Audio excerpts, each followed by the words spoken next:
वो तमाम राज्यों में जिस प्रकार से एक भाषा का भेदभाव रहा, उसने भी हमारे देश को कहीं ना कहीं पीछे ढकेलने का काम किया है। लेकिन प्रधानमंत्री श्री नरेंद्र मोदी जी के आने के बाद में जिस प्रकार से और खासकर महिला सशक्तिकरण को लेकर जो काम हुए हैं, मैं उनमें कुछ कामों की मैं चर्चा भी करना चाहता हूं। आपको ध्यान होगा कि प्रधानमंत्री जी ने एक विशेष योजना लाकर बेटी बचाओ बेटी पढ़ाओ अभियान को चलाया है। इस अभियान के पीछे क्या कारण था? आपसे तो कोई बात छुपी नहीं है। हमारे देश में तमाम कुरीतियों के कारण से, खासकर दहेज जैसी कुप्रथा के कारण से जिस प्रकार से बच्चियों को पेट में ही मार देते थे, अल्ट्रासाउंड कराते थे और अल्ट्रासाउंड में यदि पता चल जाए कि ये बेटी है तो उसकी पेट में ही भ्रूण हत्या कर दी जाती, मैंने जीवन में आई नहीं पाती थी, पहले ही उसकी मृत्यु हो जाती थी। इस प्रकार की स्थिति थी और इसका परिणाम यह आया कि हरियाणा जैसे हमारे एक राज्य में, जहां के ऊपर लड़कों की अपेक्षा जो लड़कियों की जो जन्म दर थी वो अगर 1000 लड़कों के ऊपर मात्र 700 बेटियां रह गई थी, कितना बड़ा अंतर वहां के समाज में आया था। लेकिन जिस प्रकार से प्रधानमंत्री जी ने इसको लेकर तमाम सारी योजनाओं से जोड़ने का काम किया, केंद्र और राज्यों ने मिलकर जब इस पर काम किया और जिस प्रकार से फिर आपने देखा होगा कि बेटी के जन्म से लेकर और बेटी की शिक्षा और बेटी के विवाह तक सरकारों ने चिंता करना शुरू कर दिया और यह कह दिया मोदी जी ने साफ कर कि अब बेटी की चिंता करना उसके बाप की आवश्यकता नहीं है, और बेटी की चिंता भारत की सरकार करेगी, वो बेटी की चिंता प्रदेश की सरकार करेगी। और यही कारण है कि वो धीरे धीरे अंतर पटा। और अब जब पिछले दिनों आंकड़े आए थे, वो आंकड़े जो हरियाणा के कभी जो 700 और जो 1000 के अंतर पर 700 बेटियां थी, वो अब शायद 30 बेटियां ज्यादा हो गई एक पुरुषों की अपेक्षा। या अंतर हमारे देश की सरकार के कारण से आया। और यही नहीं, आपने देखा होगा आज भी यदि घरों में आओ तो हमारे घरों में अर्थव्यवस्था किसके पास में है? पैदा कोई भी करे, पैदा तो पुरुष करता है, लेकिन उसको खर्चा करने का अधिकार तो महिला के ही पास होता है। मैंने कहते हैं ना कि तिजोरी की चाबी किसके पास है?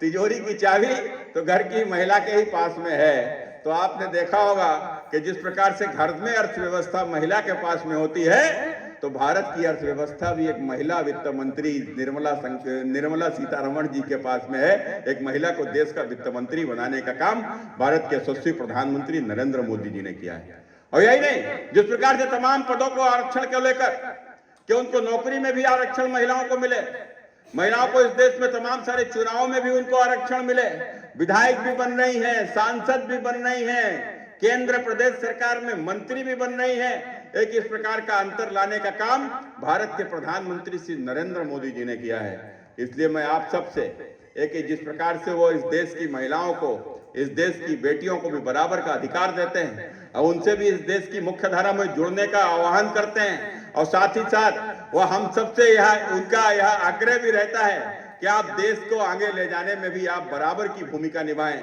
आज बेटियां पीछे नहीं रह गई हैं, हमारी महिलाएं पीछे नहीं रह गई हैं। वह पायलट भी हैं, सेना में भी हैं, विभिन्न क्षेत्रों में हैं, डॉक्टर हैं, डीएम हैं, एसडीएम हैं, एसपी है, तमाम क्षेत्रों में वह देश की सेवा करने का काम कर रही हैं। और आज उसी प्रकार से आपको एक बहुत महत्वपूर्ण जिम्मेदारी भी एक बैंक सखी के रूप में भारत के प्रधानमंत्री ने दी है। मैं आपको इस बात को जरूर बताना चाहता हूं, हमारे देश में भ्रष्टाचार, हमारे देश में जिस प्रकार से भ्रष्टाचार आज कहीं ना कहीं हमारे विकास में एक बड़ी बाधा है। या भ्रष्टाचार के कारण से अगर हमारे देश में गरीबी है तो उसके सबसे बड़ा कारण हमारे देश में भ्रष्टाचार है। और भ्रष्टाचार यदि इस प्रकार से पनपा तो उसके पीछे क्या कारण है? हमारे देश में चलने वाला नगद का चलन। नगद का चलन के कारण से ही हमारे देश में भ्रष्टाचार है। और यह जब नगद का चलन जिस दिन बंद हो जाएगा, यह भ्रष्टाचार अपने आप समाप्त हो जाएगा। आप उदाहरण के लेकर आप समझिए, सोचिए, आज कोई भी काम होता है, एक छोटे अधिकारी भी जाता है तो लेखपाल उन्हें कह दी पैमाइश कराना है तो लाओ पैसे लाओ, खेत नपवाना है तो लाओ पैसे लाओ, कोई विषय हो गया तो उन्हें दरोगा के पास चले गए, कोई छोटा सा काम तो लाओ पैसे लाओ। तो ये जो पैसे लाओ का जो खेल चल रहा है, ये कैसे बंद होगा? यह बंद होगा उसी प्रकार से डिजिटल इंडिया के माध्यम से, या प्रधानमंत्री जी के माध्यम से उनकी जो एक बड़ी पहल चल रही है, नगद लेन देन बंद हो, या नगद लेन देन बंद हो जाएगा, हर व्यक्ति अपने खाते से अटैच हो जाएगा, बैंक से अटैच हो जाएगा, आधार कार्ड के माध्यम से, पैन कार्ड के माध्यम से। और फिर बताओ आप भैया कौन रिश्वत देगा? और कौन रिश्वत लेगा? जो रिश्वत मांगेगा तो रिश्वत देने वाला कहेगा ठीक है भैया ले मेरे कार्ड से पैसा ले लो, क्योंकि 500 रुपया तो नगद है नहीं मेरे पास, तो जो कुछ है कार्ड में है, मोबाइल में है। और जब मोबाइल से कार्ड से चलने लगेगा तो कौन आपसे रिश्वत मांगेगा? यह व्यवस्था अपने आप समाप्त हो जाएगी। इसलिए बड़ी योजना के साथ देश की बहनों को, खासकर हमारी उत्तर प्रदेश की बहनों को हमारे मुख्यमंत्री जी ने, हमारे प्रधानमंत्री जी ने इस योजना से जोड़ने का काम किया है। आप लोगों के माध्यम से और निश्चित रूप से हमारे देश में तमाम सारे ऐसे लोग हैं जो अभी भी इस बात को कह, शायद नगद लेन देन को अगर बंद करना होगा तो डिजिटल लेन देन को सीखने के लिए आवश्यकता है, उनको मालूम नहीं है कैसे चलाएंगे। तो लेकिन वो बहुत कठिन काम भी नहीं है, आसानी के साथ सीख जाते हैं। मुझे तो ध्यान में आता है कि जब नया जब मोबाइल फोन आया था, और जब मोबाइल फोन आया था बहुत से लोग ऐसे थे कि मोबाइल से कॉल तो कर लेते थे, फिर मैसेज नहीं जानते थे। तो आपने देखा होगा कि कई लोग तो ऐसे थे, एक आध मेरे हमने देखे मिलने वाले, मैंने देखा कि वो लिखना भी नहीं जानते, कभी कॉपी पे उनने लिखा नहीं है। यदि उनसे कहा जाए कि मैसेज लिख दो तो लिख नहीं सकते, लेकिन टेक्नोलॉजी का कैसे प्रयोग करने लगे हैं कि मैसेज लिखने के लिए अब तो मुंह से बोलते हैं, और क्योंकि मोबाइल खुद ही लिख देता है। तो इस प्रकार से टेक्नोलॉजी का लोगों को जानकारी हुई, और जो नहीं पढ़ा था, जो नहीं जानता था, वो अभी मोबाइल चलाता है, फेसबुक चलाता है, व्हाट्सएप चलाता है, और इस माध्यम से धीरे धीरे पढ़ने भी लगा है। तो एक अंतर आया है। तो निश्चित रूप से जो परिवर्तन आता है वो धीरे धीरे समाज में नीचे तक चला जाता है।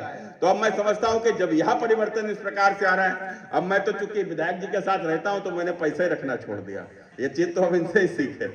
लेकिन फिर भी पैसा तो रखना ही पड़ता, आवश्यकता होती है। तो लेकिन तो पैसा नहीं, तो हम फिर पैसा अपना मोबाइल में रखने लगे।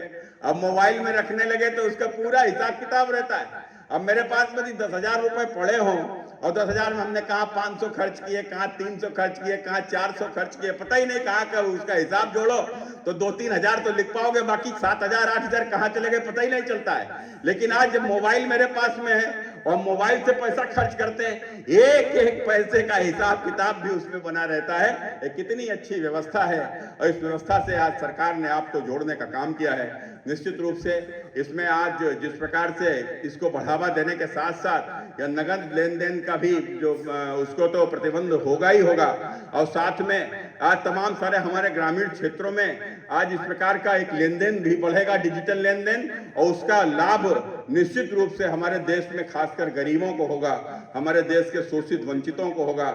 मुझे आज भी ध्यान में आता है कि जब मैं बात कर रहा था तो मुझे ध्यान में आ रहा था कि जिस प्रकार से हमारे देश में एक बड़ा परिवर्तन लाने का काम प्रधानमंत्री श्री नरेंद्र मोदी जी ने किया है। आप सब लोग सोचो, कल्पना करो, प्रधानमंत्री जी नरेंद्र मोदी जी ने जब इस देश में आज जो मुफ्त में जीरो के आधार पर जो खाता खुलवाने का जनधन योजना के माध्यम से जो काम किया था, उसमें कितने खाते देश भर में खुले थे।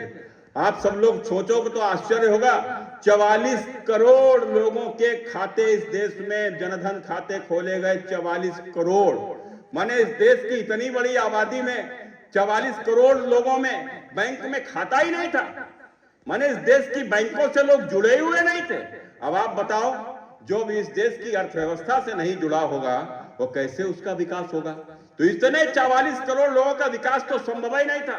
लेकिन प्रधानमंत्री ने जिस प्रकार से लाकर जनधन योजना के माध्यम से इस देश के गरीबों को बैंक खातों से जोड़ने का काम किया, और वह कारण भी क्या था? कारण यह था कि बैंकें मानी जाती थी तो बड़े लोगों की हैं, बैंकें तो बड़े लोगों की होती हैं, आम लोगों की बैंकें तो है ही नहीं। इसलिए लिहाजा कभी गरीब आदमी बैंक की चौखट पे ही नहीं जाता था। लेकिन फिर वो प्रधानमंत्री जी के एक आदेश के बाद जो गरीब बैंक की चौखट पर नहीं जाता था, वह बैंकें चल के गरीब के चौखट पर गई और गरीबों का खाता खोलने का काम किया, और इस देश में 44 करोड़ लोगों का खाता खोला गया। आज उसका यह परिणाम है कि भ्रष्टाचार से कितना बड़ा भ्रष्टाचार पर ब्रेक आया है। मुझे आज भी ध्यान में आता है, आप लोगों को भी याद में होगा कि जब सन 2014 से पहले हमें किसी भी योजना का लाभ यदि हमारे पास आता था, मसलन यदि हमें वृद्धावस्था की पेंशन के रूप में यदि 6,000 रुपया हमारे पास में आता था, वो 6,000 रुपए की चेक हमको तब बाबू बनाता था जब 2 या 3 हजार रुपया नगद ले लेता था। अब आज तो वह स्थिति नहीं है। आज तो चाहे वो मकान का पैसा है, चाहे वो शौचालय का पैसा है, चाहे वो पेंशन का पैसा है, वह कोई भी सम्मान निधि का पैसा है, कोई भी पैसा आता है सीधा दिल्ली से चलता है और सीधे खाते में पहुंच जाता है। आज कोई बिचौलिया रह नहीं गया। आज इस प्रकार की स्थिति एक प्रधानमंत्री जी के दूरदर्शी निर्णय के कारण से हुआ है। मैं इस अवसर पर आप सभी बहनों का बहुत हृदय से स्वागत करते हुए, अभिनंदन करते हुए कि इस देश में भ्रष्टाचार का मूल नाश करने में निश्चित रूप से आप इतिहास लिखने जाएंगी और इस देश में भ्रष्टाचार को समाप्त करने में आपका एक बहुत बड़ा योगदान होगा। इसी क्रम को आप जारी रखिए। प्रत्येक व्यक्ति को इस डिजिटल लेन देन के साथ में जोड़िए और नगद का लेन देन कम करिए। मैं यही आग्रह करते हुए आप सभी का